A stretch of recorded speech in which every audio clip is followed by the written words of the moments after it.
কাকু, মধ্যখানে আপনি একটা বলেছিলেন যে সিসি বাউনির উন্নত আদর্শের মধ্যে চরিত্র গঠন আন্দোলন, অনেক আন্দোলন হয়েছে, অনেক আমরা দেখিয়েছিও অনেক আন্দোলন হতে, কিন্তু এরকম মহান আন্দোলন, চরিত্র গঠন আন্দোলন আমরা শুনতে পাইনি। এটা আপনার মধ্যে কিছুটা বলেছিলেন, এটা সম্বন্ধে যদি কিছু বলেন। আর অখণ্ড সংঘ কেমন সংগঠন ও জগৎ মঙ্গলার্থে এর ভূমিকা কি, এটা যদি অল্প আমাদের একটু বিস্তারিত বলেন খুব ভালো হয়। একটা প্রশ্নের উত্তরের মাধ্যমেই সমস্ত প্রশ্নের উত্তর পাওয়া যাবে। একদম বলুন। আমি বলেছি স্পষ্টভাবে যে বাবা মনির লক্ষ্য 300 বছর পরে পৃথিবী, এবং তার লক্ষ্য হচ্ছে যে প্রত্যেকটা মানুষকে, কোটি কোটি মানুষের প্রত্যেককে তিনি মহামানব বা মহামানবীতে রূপান্তরিত করতে চান। কেউ বলবে এটা অসম্ভব ব্যাপার, তিনি তাকে বাবা মনিকে অবতার বললে তিনি খুশি হন না। তিনি বলেন আমি সাধারণ মানুষ, আর যদি বলো আমি অবতার তাহলে আমি বলবো তুমিও অবতার। অবতার মানে পরমেশ্বর অবতরণ করেছেন, তো তিনি শুধু আমার মধ্যে অবতরণ করেননি, তোমাদের মধ্যে প্রত্যেকের মধ্যে তিনিই অবতরণ করেছেন। তার থেকেই অবতার কথাটা এসছে। শ্রী শ্রী বাবা মনির ব্যাখ্যা আমরা অনেকদিন ধরেই শুনেছি। তাহলে আমাকে কেন অবতার বলবে? তোমরা নিজেদের কেন অবতার বলবে না? তার একটাই কারণ, আমি যে অবতারত্ব সুপ্ত ছিল, আমি সাধনা করেছি, সেটা জাগ্রত হয়েছে। তোমরাও যদি সাধনা করো, প্রত্যেকের ভিতরে অবতারত্ব জাগ্রত হবে, প্রত্যেকে মহামানব হবে। প্রত্যেকে এক একজন শ্রীরামকৃষ্ণ, এক একজন যীশু খ্রিস্ট, এক একজন গুরু নানক, এক একজন স্বামী বিবেকানন্দর মতন মহামানব হবে প্রত্যেকে। এই কথাটা অসম্ভব শোনালেও আমি মনে প্রাণে বাবা মনি বলছেন বিশ্বাস করি, এবং সেইটার রাস্তা সৃষ্টি বাবা মনি আমাদের দেখিয়ে গেছেন, যেটা চরিত্র গঠন আন্দোলন।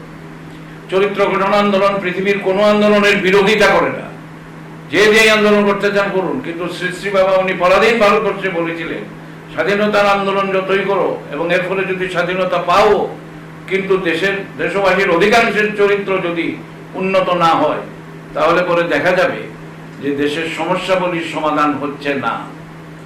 আজকে দেখো, আমরা সকলে স্বীকার করতে বাধ্য, কারণ সত্যকে না স্বীকার করে উপায় নাই। দেশ তো স্বাধীন হয়ে গেছে 75 বছর আগে, কিন্তু আমাদের সমস্যাগুলির সমাধান তো হয়ই নাই। নিত্য নতুন উৎকট সব সমস্যার সৃষ্টি হচ্ছে, আমরা কেউ শান্তিতে নাই। তার একটাই কারণ, শ্রী শ্রী বাবা মনির নির্দেশিত পথে আমরা এগোইনি। পরাধীন ভারতবর্ষেও শ্রী শ্রী বাবা মনি বলেছিলেন যে স্বাধীনতার আন্দোলনের চাইতেও বেশি জরুরি চরিত্র গঠনের আন্দোলন। আন্দোলন কেন? একজন দুইজন চরিত্রবান হলে বাবা মনি খুশি হন না, 100 জন 200 জন চরিত্রবান হলেও বাবা মনি খুশি হন না, এমনকি 1 লক্ষ 2 লক্ষতেও চলবে না।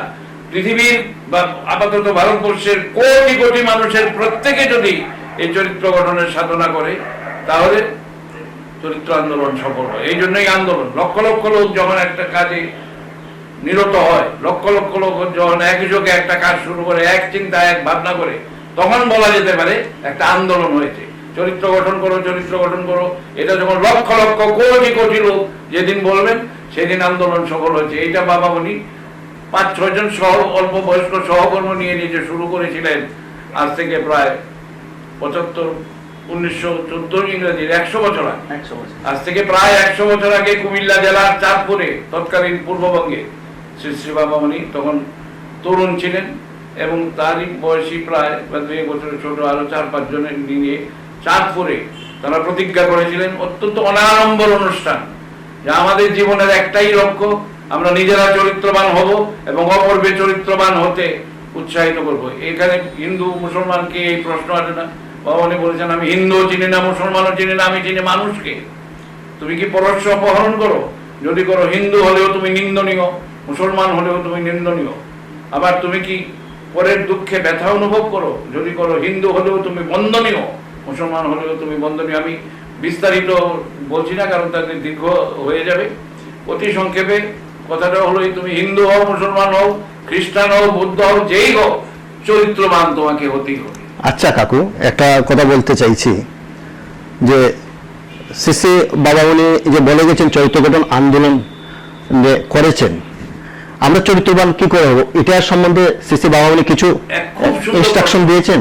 ইনস্ট্রাকশন দিয়েছেন, এবং এই জন্যই বাবা মনি বহু মানুষই এই কথা স্বীকার করেন চরিত্রবান হতে হবে। বহু মানুষ এই মহাপুরুষরাই বলেছেন চরিত্রবান হও। বাবা মনির বিশেষত্ব হচ্ছে এই যে তিনি শুধু উপদেশ দিয়ে ক্ষান্ত হন নাই, কিভাবে একটা ছেলে বা মেয়ে চরিত্র গঠন করতে পারবে তার একেবারে বৈজ্ঞানিক পন্থা, বিজ্ঞানসম্মত রাস্তা তিনি দেখিয়েছেন তার দিনলিপি বইতে। অন্যান্য বই অনেক তিনি লিখেছেন, আমি এটার কথাই বলবো। দিনলিপিতে তিনি 35টা প্রশ্ন লিখেছেন এবং সব ছেলে মেয়েদের বলেছেন রাত্রেবেলা ঘুমানোর আগে এই 35টা প্রশ্নের উত্তর দিয়ে তারপরে ঘুমাবে।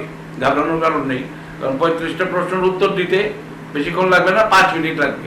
কারণ উত্তরগুলি হবে সবচেয়ে সংক্ষিপ্ত, অর্থাৎ হয় হা নয় না।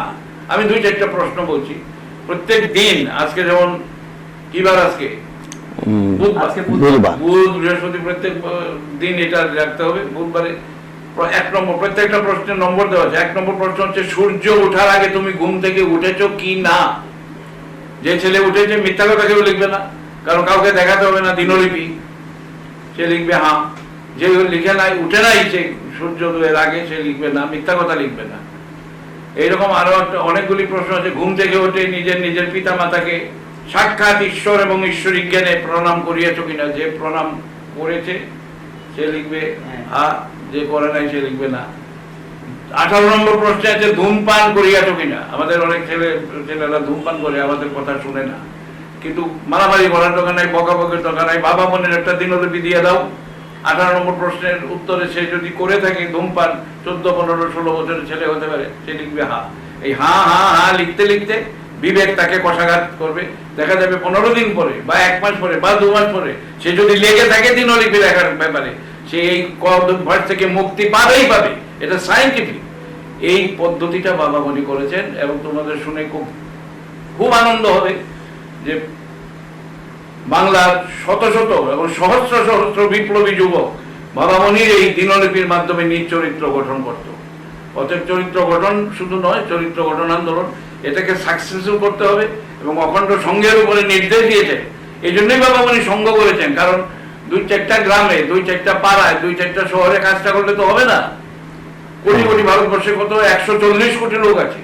140 কোটি লোকের প্রত্যেকের কাছে পৌঁছতে হবে, সময় সাপেক্ষ। তার জন্য সংঘের প্রয়োজন। এই জন্য হাজার হাজার অখণ্ড সৈনিক আছে, লক্ষ লক্ষ অখণ্ড সৈনিক আছে। এই সৈনিকেরা কার নির্দেশে কাজ করবেন এটা খুব ইম্পর্টেন্ট। সংঘ নেতা যিনি, তার নির্দেশে কাজ করবেন। 2 জন নেতা থাকতে পারে না, নেতা সর্বদা একজন। তিনি যা নির্দেশ দেবেন অবনত মস্তকে সেই নির্দেশ পালন করে চলবে। আস্তে আস্তে আস্তে আস্তে দেখা যাবে যে দেশের পরিবর্তন ঘটছে। আমরা হতাশ হই না। বাবা উনি বলেছেন ভারতবর্ষ উঠিবে আবার, জাগিবে আবার নিশ্চিত, ক্ষণিকের এই প্রথম দৃশ্যে চিত্ত আমার নয় ভীত। বাবা উনি ভবিষ্যৎবাণী করেছেন, আমরা জানি, এখানে বিস্তারিত বলার সময় নেই। একটা অসম্ভব কথা যদি বাবা উনির মুখ থেকে ভবিষ্যৎবাণী রূপে বেরিয়ে যায়, সেটা ফলে আমার জীবনে আছে, আপনাদের অনেকের জীবনই আছে। আমি ওই অলৌকিকতাতে যেতে চাই না, কারণ বাবা উনি পছন্দও করেন না। কিন্তু বাবা উনি যখন বলেছেন তখন এটা সত্য হবে, সেই লক্ষণ দেখতে পাওয়া যাচ্ছে। চরিত্র গঠন আন্দোলনের কথা আগে একটা লোকও জানতো না, এখন শত শত হাজার হাজার লোক জানে। এবং দেশে প্রত্যেকটা প্রত্যন্ত অঞ্চলেও চরিত্র গঠন আন্দোলনের সভা সমিতি 1-2টা হচ্ছে, সর্বত্র হচ্ছে। অখণ্ড সংগঠন, এই জন্যই তিনি সায়েন্টিফিক্যালি এটা কনস্ট্রাকশন করেছেন। সংগঠন যাদের উপর দায়িত্ব দিয়েছেন চরিত্র গঠনকে চালিয়ে নেওয়া, এবং এই কাজে শৃঙ্খলা সবচেয়ে বেশি প্রয়োজন। শৃঙ্খলা মানে নেতা নির্দেশ পালন করা। নেতা কি নির্দেশ দিলেন সেটা বোঝার পরে যুক্তি, তর্ক, বিচার, বিশ্লেষণ করা চলবে না। তিনি যা দিয়েছেন নির্দেশ, সেই অনুসারে কাজ করা, এটাই হচ্ছে সৈনিকের লক্ষণ। টেনিসনে বিখ্যাত কবিতা the charge of the light brigade, টেনিসনের খুব বিখ্যাত কবিতা একটা আছে, যেখানে 600, এটা সত্যকারের ঘটনা, রাশিয়ার সঙ্গে ইংল্যান্ডের যুদ্ধ হয়েছিল সম্ভবত 1854-55 সনের ঘটনা। তখন একজন সেনাপতি, ব্রিটিশ সেনাপতি, 600 সৈন্যের একটা অশ্বারোহী বাহিনী ছিল, ক্যাভেলরি। অশ্বারোহীদের ইংরেজিতে ক্যাভেলরি বলে। তাদেরকে তিনি তাদের অস্ত্রগুলি, গোলা বারুদ ইত্যাদি বন্দুক ক্যাপচার করে নিয়েছে রাশিয়ান ট্রুপসরা। তো তিনি সেনাপতি নির্দেশ দিলেন ওগুলো তোমাদের রিক্যাপচার করতে হবে, আবার গিয়ে নিয়ে আসতে হবে। সৈন্যরা জানে এখন তাদের হাতে সোর্ড বা তরবারি ছাড়া আর কোনো অস্ত্র নেই, এটা সত্য ঘটনা। তাই তারা দ্বিধাগ্রস্ত মনে মনে হলো যে সেনাপতি কি নির্দেশ দিচ্ছেন। সেনাপতি ভুল নির্দেশ দিচ্ছেন। সেনাপতি বলছেন ওই উপত্যকাটাতে যাও। উপত্যকার নাম পরবর্তীকালে হয়ে গেছে, উপত্যকা ইংরেজি আমরা সবাই জানি ভ্যালি, মৃত্যুর উপত্যকা, ভ্যালি অফ ডেথ।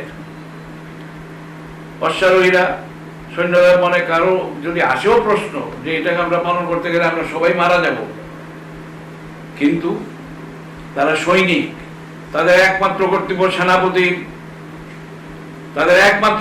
সেনাপতির নির্দেশ পালন করা, দ্বিতীয় কোনো কর্তব্য নাই।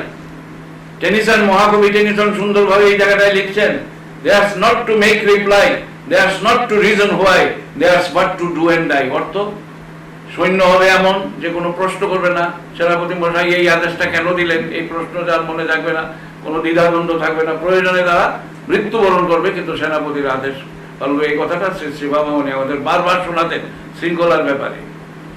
তো সত্যি তাই হলো। Into the valley of death wrote the 600, 600 সৈন্য লাফিয়ে পড়লো গিয়ে দিয়ে, এবং তারা নিশ্চিহ্ন হয়ে গেল। কিন্তু একটা দৃষ্টান্ত রেখে গেল সৈনিকের আচরণ কি হয়।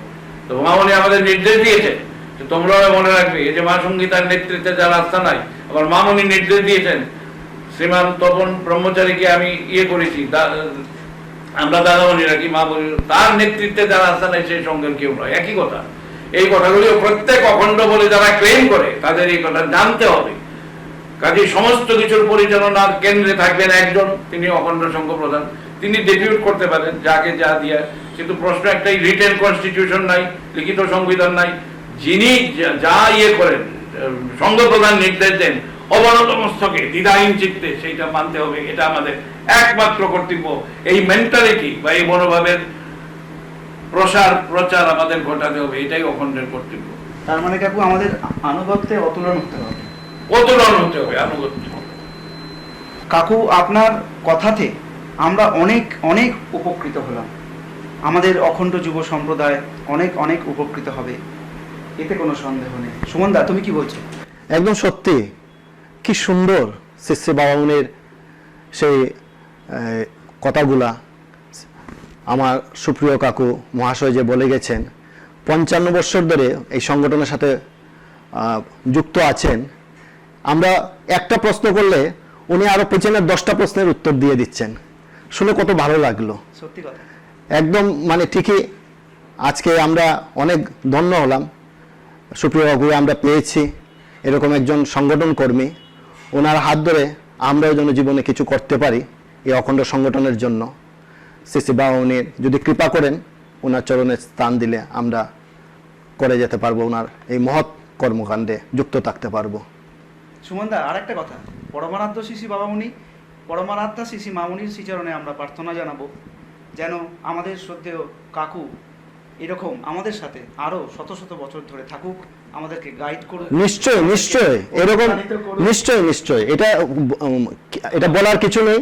এটা আমরা পরম সৌভাগ্যবান যে এরকম অখণ্ড সঙ্গে এত মহান ব্যক্তিত্বরা আছেন, যা আমরা শ্রী শ্রী বাবামণির তো লীলা খেলা আমরা দেখতে পারিনি। উনি 3 জনের সাথে একটা 3 জেনারেশনের সাথে উনি কাজ করে যাচ্ছেন এখন পর্যন্ত। এটা সত্যিকারই খুব, এটা আমার পক্ষে বিরাট সৌভাগ্য এবং গুরু কৃপা, শ্রী শ্রী বাবামণি মামনির কৃপা। আর বাবামণি যুবকদের খুব ভালোবাসেন, তোমরা যেভাবে একনিষ্ঠ সেবা দিয়ে যাচ্ছ সেটা অতুলনীয়। প্রার্থনা করি শ্রী শ্রী বাবামণির মামনির আশীর্বাদে তোমরা সুদীর্ঘজীবী হয়ে বাবামণির মামনির কাজ চালিয়ে যাও সকলের সর্বত্র। জয় গুরু। আমাদের সঙ্গে থাকুন কাকু, এই আমাদের প্রার্থনা।